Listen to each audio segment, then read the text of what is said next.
Good day, students, and welcome to our session today. Today we are focusing on sports for development and peace. I'm so honored and pleased to have with me Dr. Ben Sanders. He's going to tell us a little bit more about his title later. But Ben, thank you very much for taking your time off and spending some quality time here with us at the university. Very often we start by focusing on the subject matter, but I want to start by focusing a little bit on Ben. Tell us a bit about Ben Sanders, a little bit about your childhood and growing up, and did you play any sport and so on? So nice to be here. Thanks for having me. This was actually my alma mater. I did my first degree at UCT, film and media, worked in sports journalism. I didn't even know sport for development existed. Okay. 20 years ago. But I grew up in Zimbabwe, actually, in independent Zimbabwe, which was great because it wasn't apartheid. And I was lucky not to, obviously, I was still very privileged growing up there. And then my family moved to South Africa in the early 90s to when apartheid was ending, although, of course, the legacy is still very much with us. And, of course, as a white person, I led a life of real privilege, but always inspired by my parents because they were a little bit involved in, especially my dad, but my mum as well, in the struggle for independence in Zimbabwe. And then, and then also, in South Africa as well. I don't think we would have moved here during apartheid because, of course, we know what an illegitimate regime that was. So I grew up in Zimbabwe, played a lot of sport as a young kid. I was often, and when I was in South Africa, often, the only white guy in the soccer team. Okay. Because, you know how a lot of sports work, and white guys are meant to play rugby and hockey and cricket. And even a lot of the high schools here in Cape Town, like the high school I went to, didn't have soccer, which was, crazy. Yeah. And we petitioned for it and all sorts of things. But anyway, my family moved here when I was about 10 in the early 90s, and I've lived in Cape Town most of my life, and traveled and worked a bit in different places. But my heart and upbringing has been in Southern Africa, so Zimbabwe and then South Africa. Yeah. And was soccer your main sport?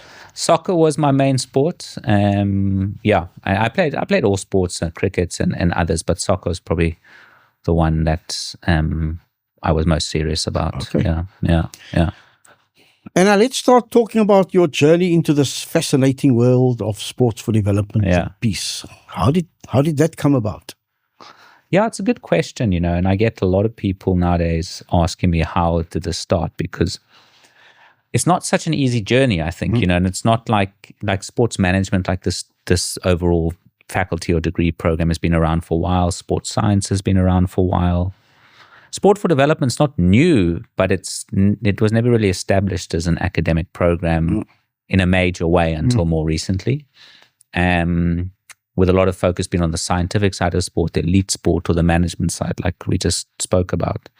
But I always had, I guess maybe I had a bit of a social conscience, maybe from my upbringing and growing up in, this part of the world. And despite the progress, obviously still the world's most unequal country, South Africa, and we see the the great inequalities across racial lines and all sorts of socioeconomic lines. So I guess I always had maybe a bit of a conscience to want to get involved in development, and I was always very interested in sport. So I studied film and media studies here at UCT actually, and then I worked as a sports journalist, which was great. But then I sort of started to think maybe there's something a bit more that I can do for society.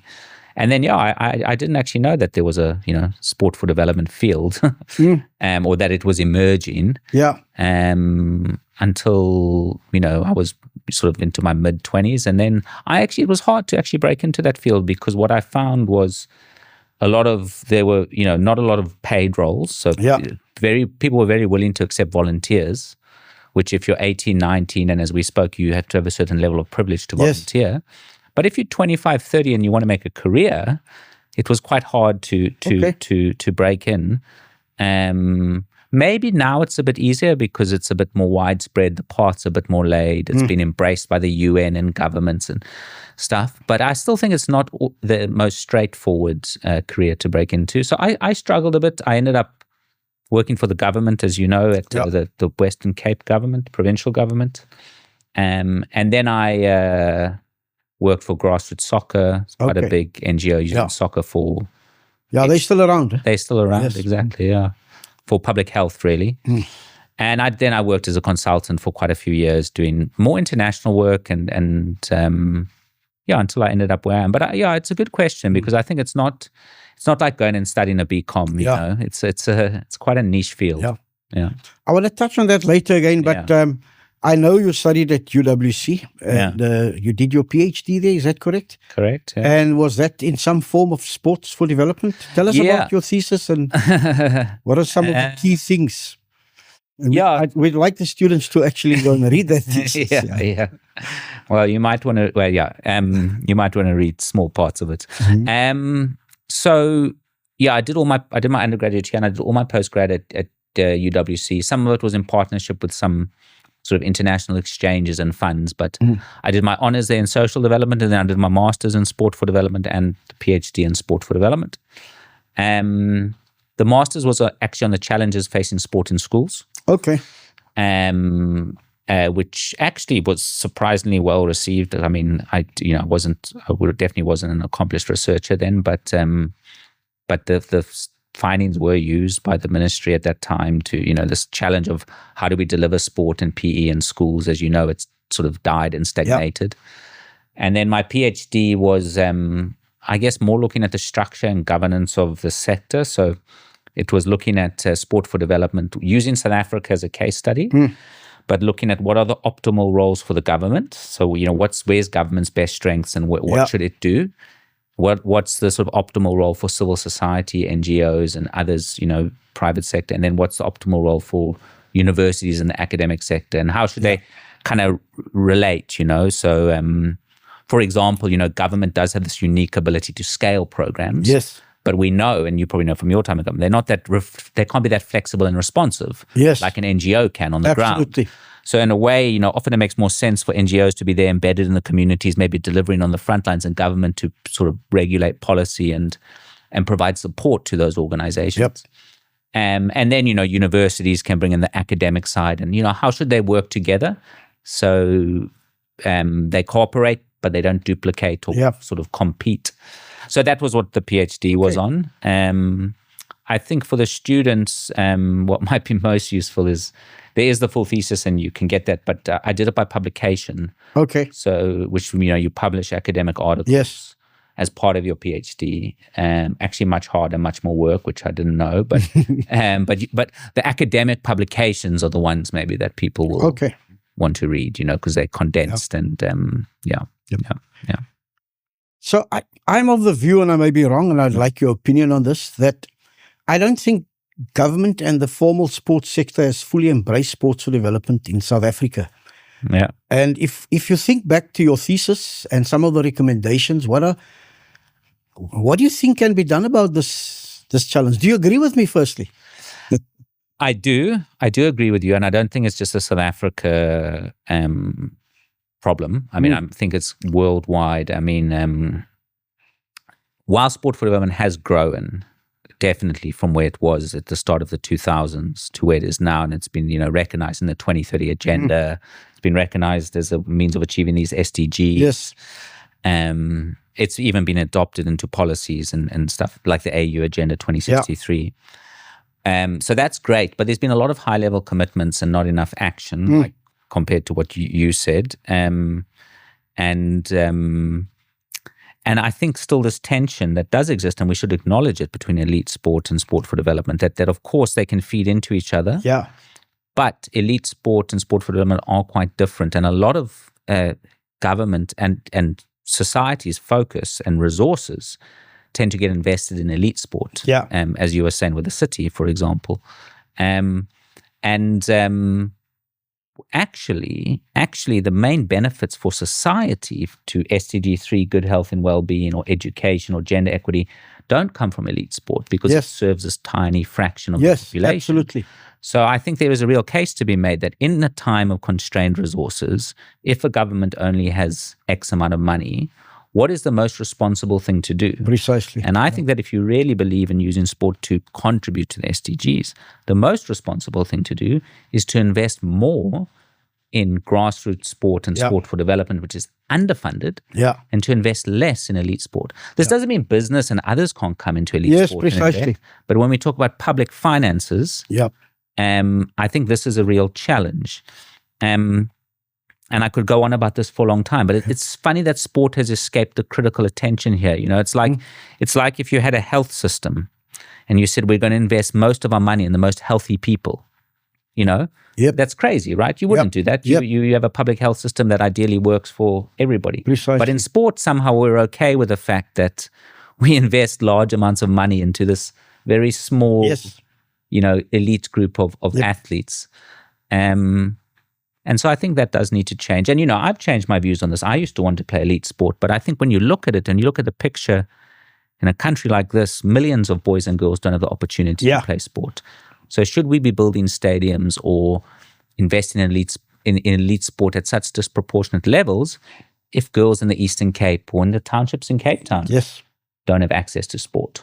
Yep. Which theoretically and should be is a human right. You know, it's a human right to play sport. So, you know, maybe it sounds controversial, but it's actually backed by evidence. Yep. I mean, there's evidence that shows that the best investments for health are, you know, community-wide physical activity. Absolutely, with all its benefits.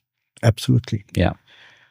Thanks, Ben. Let's move on to the International Platform for Sport and Development. Yeah. Tell us about the platform. I suspect that students are going to use this platform widely after our session here today. So tell us a little bit, what is the vision of the platform? Where did it all start? And in particular also, what is your role? Yeah. So it started, it kind of mirrors the growth of the sector in a way. So in the early 2000s, as I said, as this was emerging on the international radar, sport for development, and the UN started to take it a bit more seriously. There were a range of conferences in Switzerland called the Magdalenen conferences.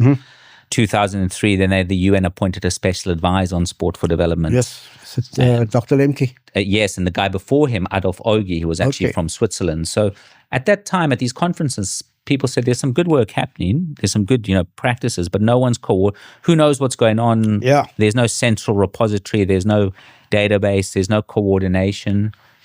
And so that's how Sport and Dev was born. It came out of this need expressed by this sort of growing international community of practice for a coordinating platform, network, mechanism, database to share information and resources. So that was in 2003.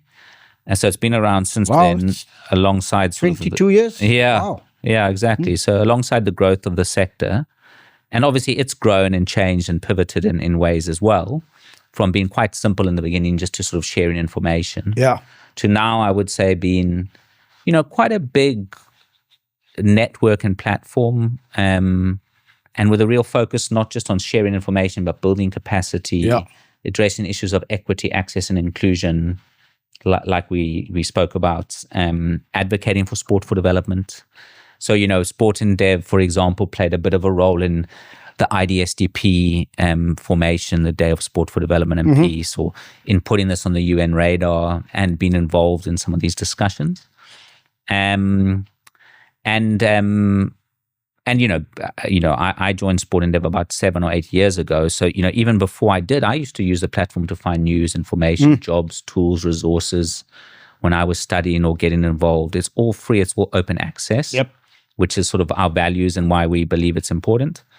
I'm the executive director of Sport and Dev. We've got quite a small team, as I said earlier, but we do our best to provide as much information, tools, resources to our community, which is, you know, reasonably sizable. We have about 600,000 people use the website every year. Wow. From 229 countries and territories, so pretty much, you know, very much global in its orientation. And again, this will increase because, again, most of these are visitors to the English website. Why? Because most information, tools, and resources have been produced in English. Yes. But there are many other languages around the world, and we're never going to do all of them. But we've started deciding to try provide information, tools, and resources in the 6 UN languages. So if we haven't quite got to all of them yet, but now we're providing our website, our tools, our resources, our course, which I can also speak about in English, French, Arabic, and Spanish. so that we have more news, more information, and more voice coming from Latin America, coming from the Middle East, coming from Francophone Africa, where there's a lot of good work happening, but it's under-recognized. Yes. And it doesn't influence policy or funding because it's no one knows about it. Yeah. And at the same time provide resources for people in those countries, because we've been told there's no toolkits, there's no resources, courses, lectures in our language in these areas. So that's one thing we've been quite focused on is the language and the regional divide, and trying to say, and again, many good practice examples in Africa. But, despite so many good practice examples of sport for development in the global south, in South Africa, grassroots soccer, Waves for Changes, and many others. It's still north-driven, policy decisions, funding decisions. Let's see what just happened with the global aid crisis. It's north-driven. Yes. And I think that also needs to change, which is something we're trying to do. We can't change it all, but we're trying a little bit through providing these tools, the information resources, different languages, different regions. We launched a campaign called Reshaping Sport and Development, which is sort of reshape the power dynamics a little bit. You guess how many people always ask me when I tell them I'm executive director of Sport and Dev, and they go, "Oh, where are you based in Europe?" And I say, "No, I'm based in South Africa." Why should an international organization have to be headquartered in Switzerland, London, or not that there's a problem with that. So anyway, that's a bit of a long answer, but maybe touches on a few bases. Okay. Yeah. I would hope that after our session here today, the students save sportanddev.org as a favorite. What can students expect there? What kind of help can they expect as students? Yeah. So, the most effective way would be actually sort of show the website and run through it. But just for now, we can't do that. But it's got a huge range of information. So if they want to learn about sport and development and they're sort of new to the field or want to understand what it's about, there's all this foundational information, like I said, what it is, how did it evolve. If they want to learn about news or information, things that are happening now, and there's a whole latest section with news, jobs and opportunities as well. So many people find their first job opportunity on Sport and Dev, funding opportunities as well. Through the platform. And then, so that latest section is quite used. And again, you can filter this, as I said, the website can now be filtered by SDG. So we've got 13,000 news articles on Sport and Dev, right? Wow. If you now work for WHO and you say, I'm interested in what's happening in sport and development, but SDG 3 in Africa, you can filter by that. Or you work for World Rugby and you just want to filter by the sport, rugby. So the latest section could be quite useful for students. And then there is a research and learning section, which I mentioned as well, where we have the same filter functionality, but for research. And what we are trying to do is trying to democratize access to knowledge, so that you don't have to be at a university to have access to an academic database. Because most people, so we publish in academic research, but also program research, and it's all open access, so that you don't have people, because again, great policies, great research, but how much of it is behind paywalls? How much of it do people not even know about? Absolutely. Not just students, government officials. And then lastly, and maybe one of the most useful parts, is there's a network section where you can register as an individual or an organization to promote and profile your own work and to network with others. So sort of almost like a LinkedIn for sport and development. We've got about over 12,000 individuals registered, and they create a login and an account, and then about over 1,000 organizations. What it means is that you can register as Donny Jurgens, you can affiliate yourself to this organization, and you will be on the map, on the global map of organizations on the website, so others can see what you do. But also, when you post content, if you can submit news and information jobs to the website. So if you're advertising a job, or you've done a piece of research, or you have there's some news that is now relevant. Of course, it has to be relevant. Yes, it can't just be marketing material. But if it's relevant to the sector, we all publish it. And so it means then you will then have a profile. So, under your name or under your organization, or both, it'll show all the news. It'll show all the jobs. It'll show all the research you've done. So you sort of build a profile. So the university can also register. University can register, and the students and anyone, academics, many do, can register as well and submit your research. It all gets obviously checked and processed to prevent spam, and it's got to be relevant. But students can submit learnings, research, people running NGOs, governments, they can submit news and information. So that's sort of an open invitation. We don't charge for any of that. We post it all for free as long as it's relevant to the sector. And lastly, just to say on that, we can also, if relevant, what we've started doing is translating news into other languages so that, it's not just reaching. And actually what we are starting to see, which I find quite exciting now, we're getting news in French. We translate it into English. So now English-speaking people know what's happening in maybe Senegal. Fantastic. Or from Colombia, from Spanish into... So that's the process. So there's a lot the students can do, but let them explore it at their own time. And I think I'm going to invite you to one of our Thursday night sessions to come and take them through somebody from the platform. To do that. Yeah. I want to just talk as we move towards the end about sport as a tool for development. Again, many of our students are involved with sports organizations, mainly in the competitive sector, and we're trying to convince them by having this as a module in our course that there's another world of sport. So from your perspective, tell our students about why sport is such a useful tool for development. Yeah, so I think it can be, that's the first thing I always say is it's not automatically. Yes. So, I mean, I know you had a question there about evangelizing sport. I think we mustn't just say sport solves everything. Yes. Because it doesn't solve everything. Yeah. And it doesn't always. And it's not just sport, it's how sport is used. I mean, you will know this quite well. You work in safeguarding. You can run a sports program in a way that's not safe. Yeah. Or you can run a sports program in a way that many sports around the world that reinforce harmful gender stereotypes, that exclude girls or say girls can't play this sport. Yeah. Or you can run a sports program in a way that is inclusive. Yes. That is safe. Deliberately inclusive. That's safe. It's got the safeguarding mechanisms and it challenges gender stereotypes. Yeah. And so that's an example where a sports program can contribute to the SDGs. It can contribute to development. So it's how it's designed, and all the research shows this. It's how it's designed. It's how the coach works. It's have you got the safeguarding mechanisms in place? So it's how a sports program is organized, delivered, designed, and monitored that determines whether it can be effective. So first, it's not automatically effective, but it can be, and that's why I think. It's important for us to be balanced about sport and realistic and targeted.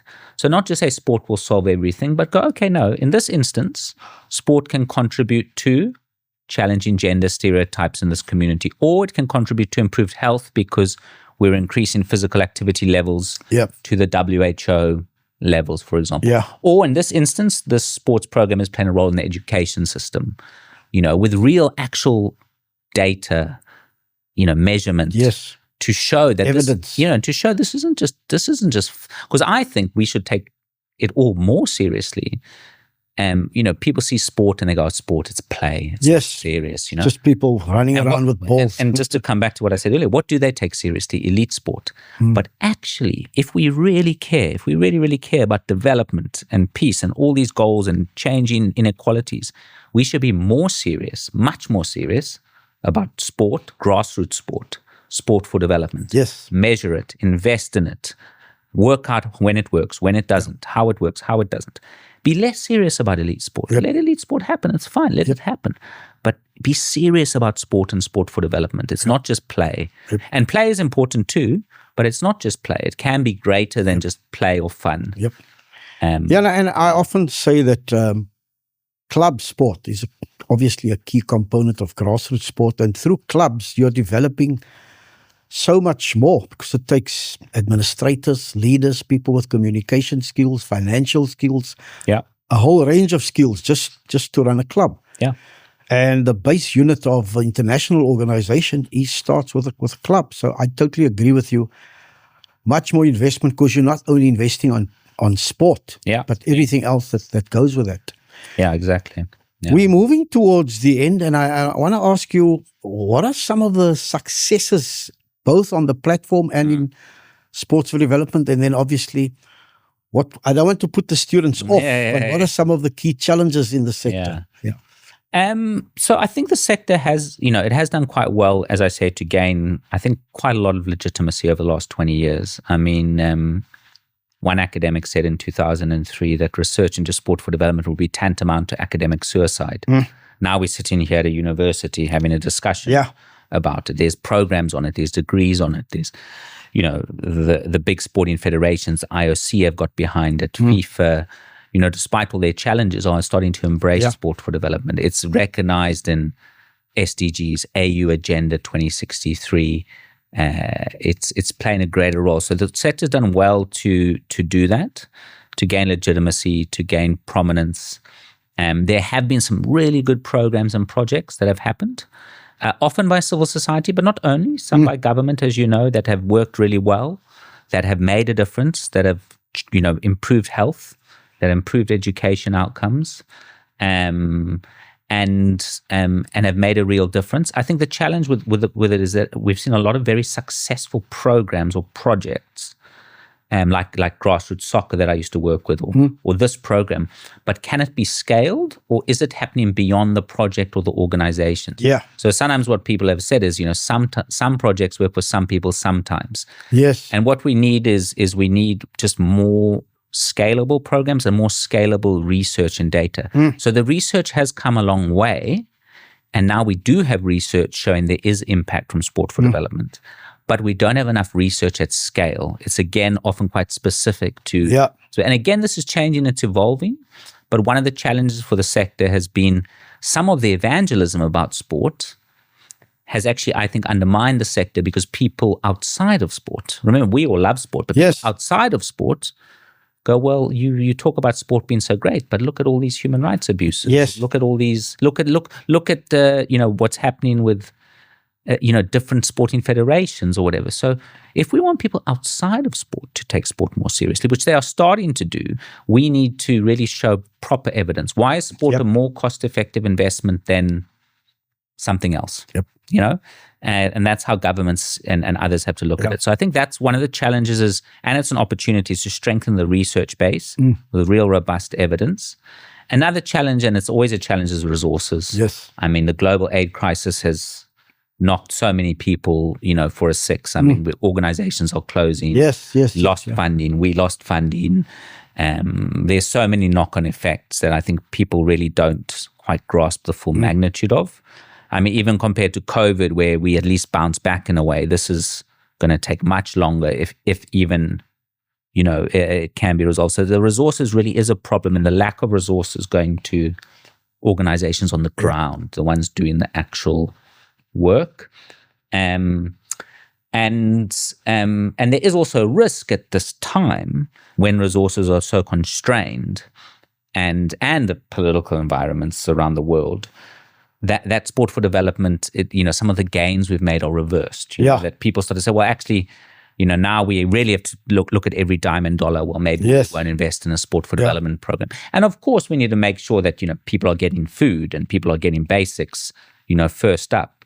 But then we need to make the case, well, actually, sport can address some of those very challenges. Sport can help refugees. If we look at the refugee crisis, or, sport can help prevent.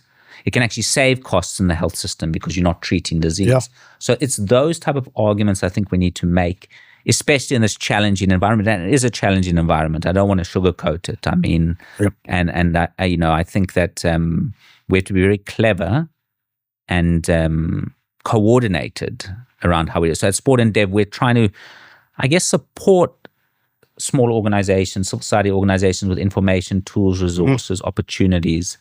So I'm quite proud of that, and the fact that we're doing it in the multiple languages so that they can, find the support they need. They can get a lot of support from our platform. Obviously, we don't have funding to give everybody, but we do provide everything we've got for free. We run a course, a MOOC, a massive open online course. It's free. We've had 10,000 learners from 200 countries do it, from around the world. And again, mostly the English course. We've launched it in other languages. So we're doing our best to try build capacity and offer support so that the sector can be more professional and coordinated, so that we can then address these challenges together rather than in isolation, and rather as like pockets of excellence but rather like a more coordinated ecosystem. Sure. Anyway, I'll stop there. Yeah.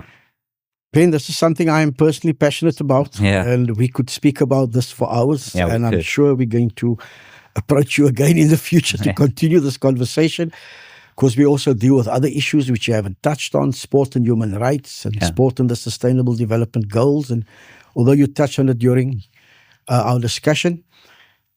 So I want to ask you to wrap up with a few comments. I'm trying to convince our students to take this seriously. I need your help in this. Final comments, talking to our students and telling them why this is such an important sector and something they should take seriously, consider. Yeah, I think that we live in troubled times. I know it's a cliche, but we really do. There's inequality. We live in the world's most unequal country here, but inequality is rising globally. Only 17% of the SDGs are on target. Some are actually 17. Yeah, some are going backwards. So there's so much work we have to do. Yeah, locally, nationally, regionally as Africa, globally, and in these times, we need every lever of society to do the best it can to promote development and peace, including sport.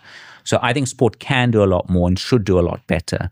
And for this to happen, the sport ecosystem needs to change, and we need more, as I said, more investment in resources and grassroots sport and sport for development. So by pursuing sport for development and peace, I think that students are pursuing a path in which one of the paths in which sport can have the greatest positive impact for society. And I mean all of society, not an elite, not the business of sport, but really for our communities.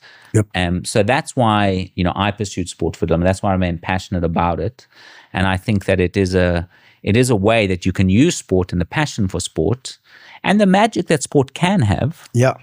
To make a difference in people's lives. Again, only if it's done in the right way. Absolutely. And we must always remember that, but it can. And so that's what I would implore students, is that you can make a difference through the sport. It may not be easy, but I think it is one of the most effective ways that sports can serve society. Ben, thank you very, very much. Really appreciate your time. And I think this is the start of a journey. It's a journey that you've been on with the university for a while. But so thank you very much. Thank you. Students, there you heard it. Sometimes we say from the horse's mouth, but we won't say that today. So thanks for watching this vodcast, and I really hope that you've learned something from it.